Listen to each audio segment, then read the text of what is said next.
So we'll start by settling the body, adopting a stable, comfortable, upright position serviceable for meditation. Thinking about keeping our feet flat and our back straight.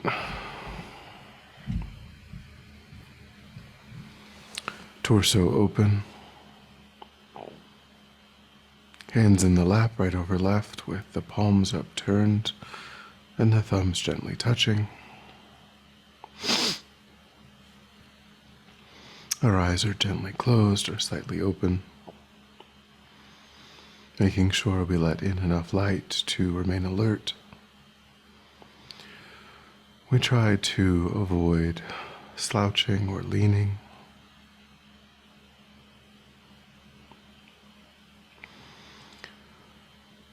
But we also let go of any unnecessary tension in the body.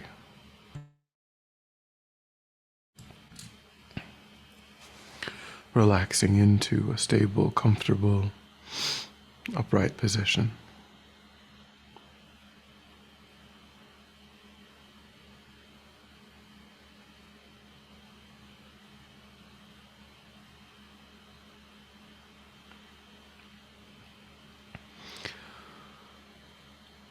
Letting go of attending to the environment. Allowing sights and sounds to be as they are without investigation. Holding our awareness just to the body and mind.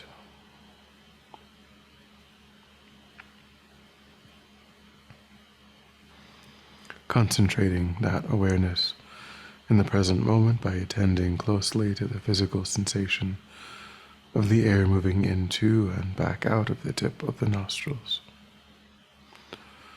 Noticing quickly when anything other than that one physical sensation is arising in the mind. And without judgment or frustration, lifting your awareness up from those distractions and placing your awareness gently but firmly again and again on the breath.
And then generate a broad, altruistic motivation, generating a sense of concern for all sentient beings, realizing that just like oneself, every other sentient being deeply wishes to be happy, deeply wishes to be free from even the slightest negativity, and yet, again and again, without control, difficult, painful circumstances arise. And there's never any true, lasting, perfect happiness. Recognizing that a situation is not causeless and it's not hopeless. It arises due to the coming together of certain causes and conditions, and opposing causes and conditions can be cultivated.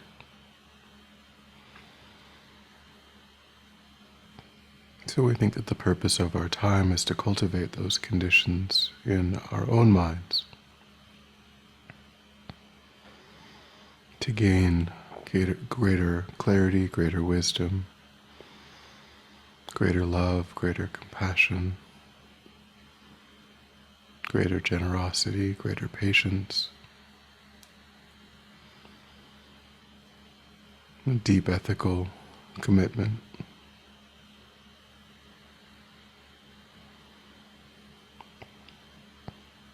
In order to transform our own mind into a mind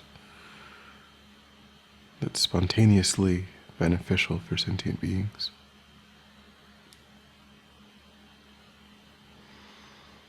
In order to lead them out of their own suffering.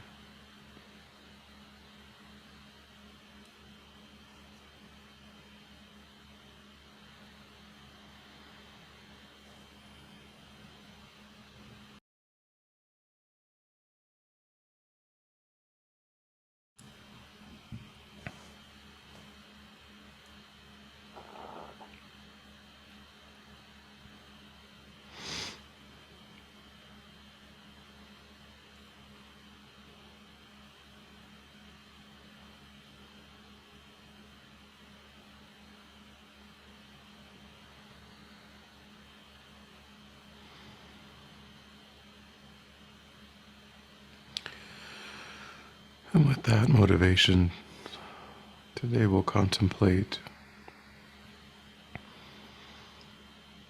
generating a mind that delights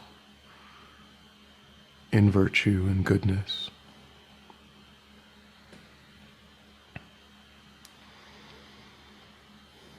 So we begin by reflecting on what we identify as our own beneficial, constructive thing that we will contemplate cultivating a mind that delights in goodness, in virtue, by starting by identifying the positive, constructive tendencies and habits that exist within our own minds, not in a boastful way, but in a way that clearly identifies what is to be adopted. What are the actual tendencies and habits that help us to remain connected to our spiritual path?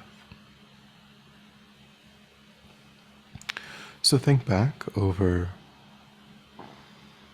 the last few weeks, few months,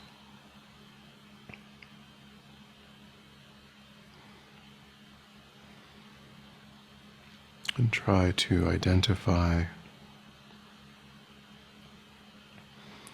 decisions or tendencies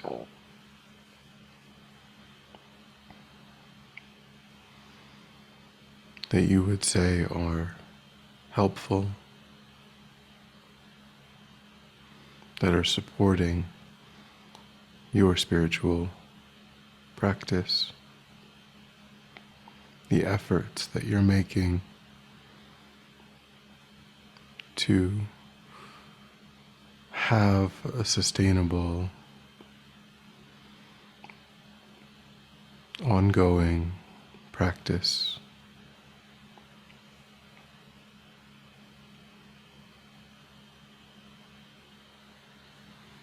Bringing to mind several specific examples, and perhaps comparing or noticing progress that you've made compared to perhaps a couple of years ago.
And try to feel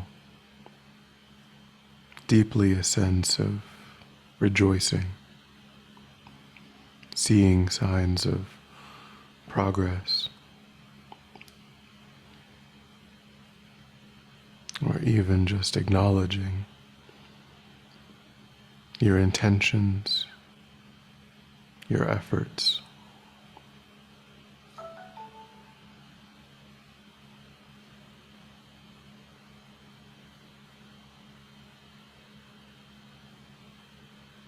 Recognizing that following through on those efforts is the only thing that separates oneself from a fully awakened being. Just two different points on the same path.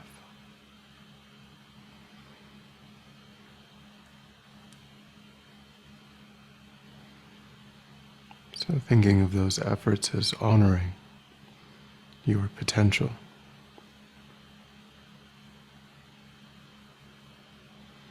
And really delighting.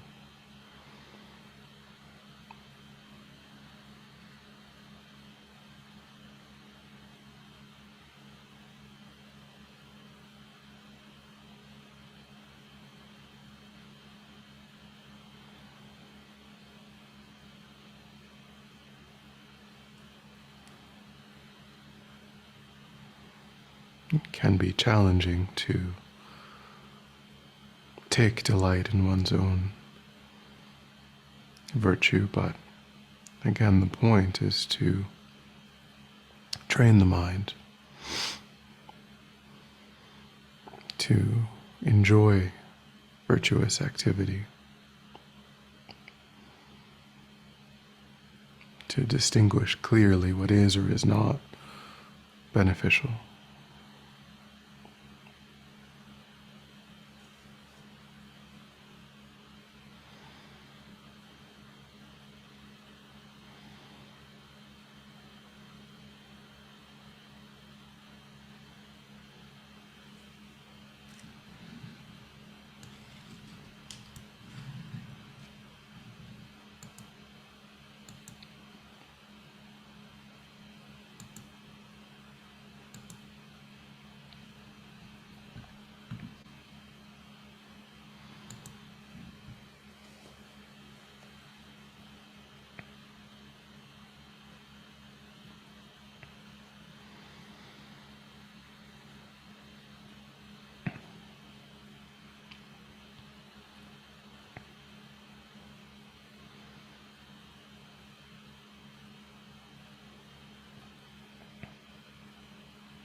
And we can bring to mind friends and family,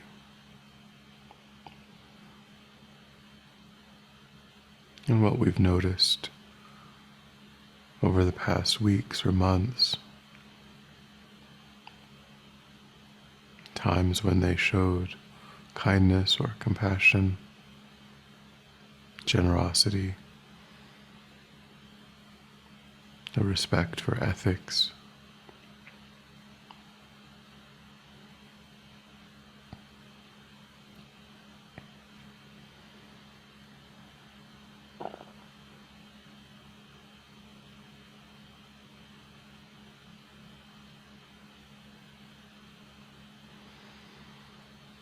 We can even bring to mind things that we've seen in the news,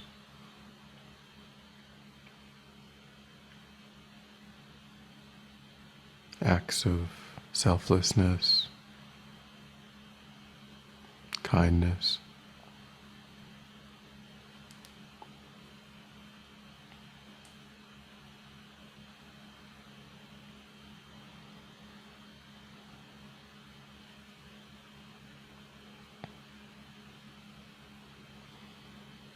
And even just more ordinary, ongoing, daily acts of kindness and generosity. Kindness of parents caring for their young children. Kindness of older adults caring for their aging parents. The work of teachers, doctors and nurses,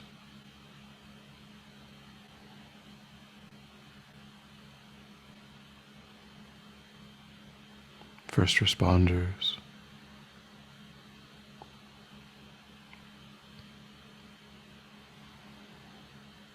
and even the ordinary kindness of those who provide food, shelter, clothing, clean water.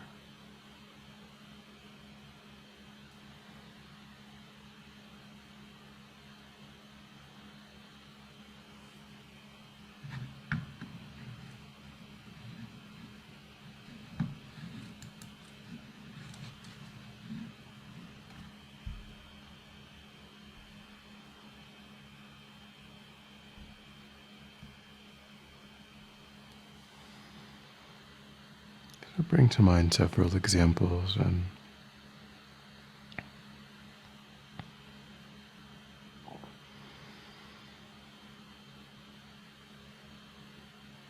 again try to connect with a sense of joy.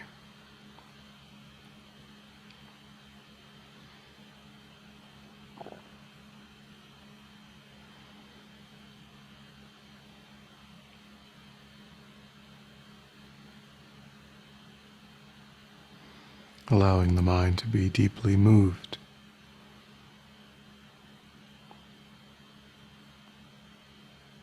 All of these instances when people made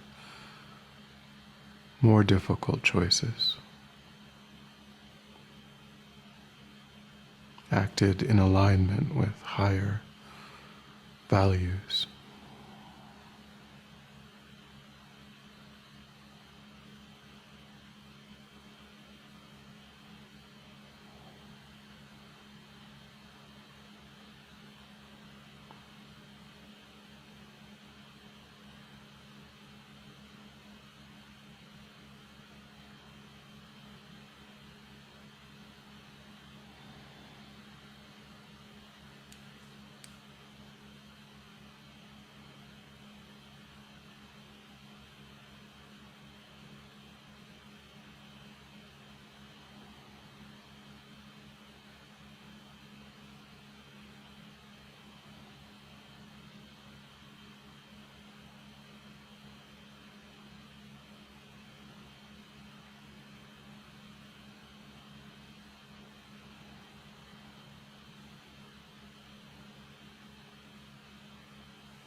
And then think of the vast beneficial activities of spiritual leaders and teachers.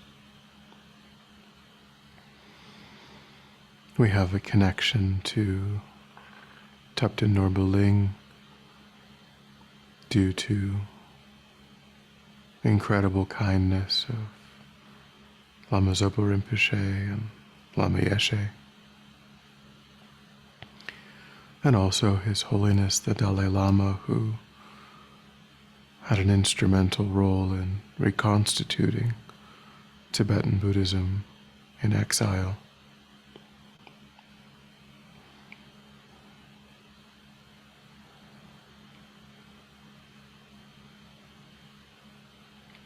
And collectively, due to the efforts of many teachers who travel, provide teachings, the Geshis, the monks and nuns, the lay teachers,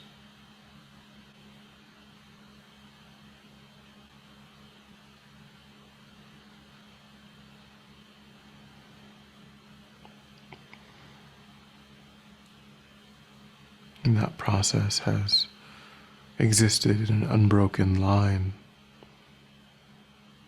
from the Buddha to the present, generation after generation of people establishing monasteries and nunneries, places of learning, applying themselves to understanding the teachings, transmitting the teachings in a valid, unmistaken way.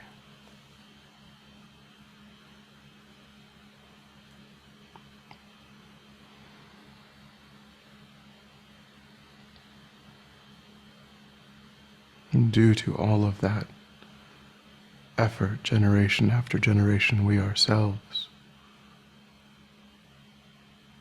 are able to understand the teachings.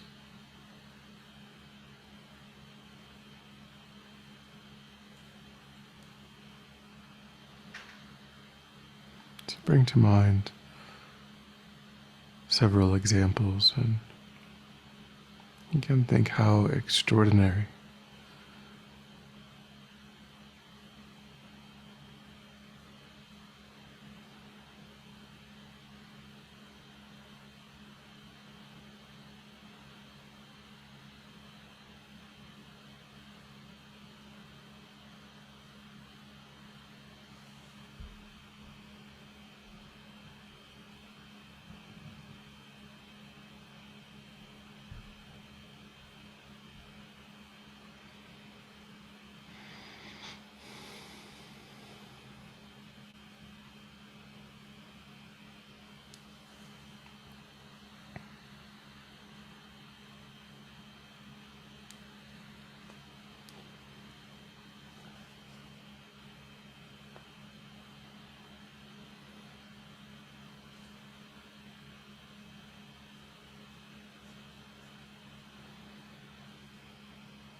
And then cultivate a resolve to bring these insights into daily life by noticing these acts of kindness and so on, these beneficial acts in those around us and in ourselves. Be resolved to pay attention and rejoice.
Then when you're ready, we'll come back together.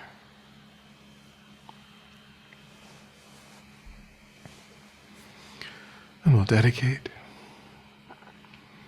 So recollect your altruistic intention and think that by having contemplated in this way, you've actualized that motivation, created positive energy in the mind, and have a sense of offering, freely giving away the fruit of your practice for the benefit of all sentient beings without exception. Thinking may this positive energy ripen in ways that bring an end to war and conflict, poverty, disease, famines, disasters, all painful inner and outer conditions.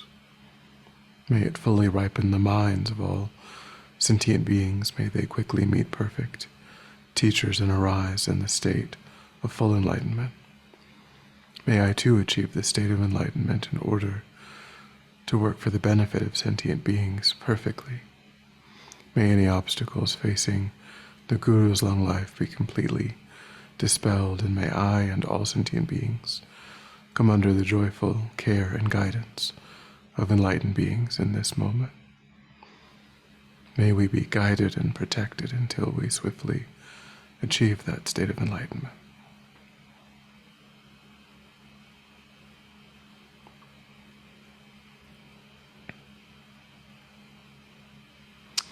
Thank you.